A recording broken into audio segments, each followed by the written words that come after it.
think I would want to call out an assumption we might be making in this conversation, which is that students want to use ChatGPT to cheat, that they want ChatGPT to do this work for them. Students often see the output and they're like, this is not that great, or this doesn't reflect what I believe, or this is not written or what I'm in my capable voice. of. Yeah. Right. And so students want to express themselves authentically and with clarity, and they want to be able to do work that they can feel proud of. ChatGPT can help with that. And so what I like about the example of that teacher I heard was the goal is still to get students to generate their own work. It's just the prompt is no longer you have to sit there by yourself in sort of a vacuum and come up with it. It's that there's this tool out there that can actually maybe give you a little spark or give you something, a little positive friction in your thinking process to maybe produce better work.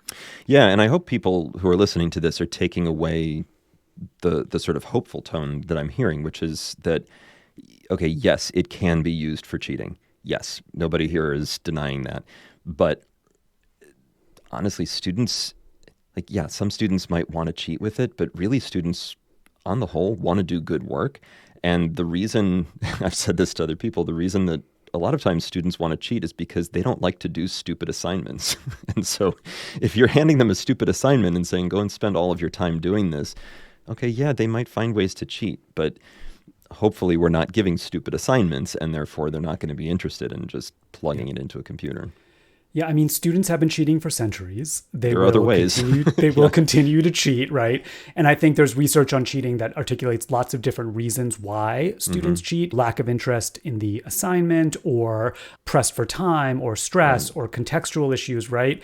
And we could do a lot in schools and in society, frankly, to address those root causes. But banning some of these technologies, it's treating the symptom, not the disease, right? 100%. And so I think thinking of it, I heard in January an English teacher interviewed on a podcast, and she said this thing that has really become a mantra when I work with schools, which is, her colleagues, she's an English department chair at a high school in Oregon, and her colleagues were saying, kids are going to use this to cheat. And she was like, you have to stop thinking about it as cheating and start thinking about it as assistance.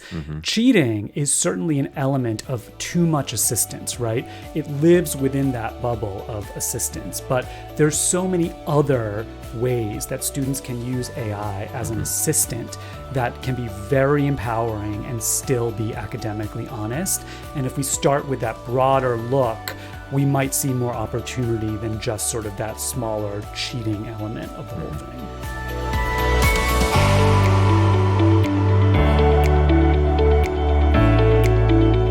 Did you learn something just now? Get the full episode of Ways We Learn wherever you get your podcasts. And while you're there, we'd love to get your rating or review.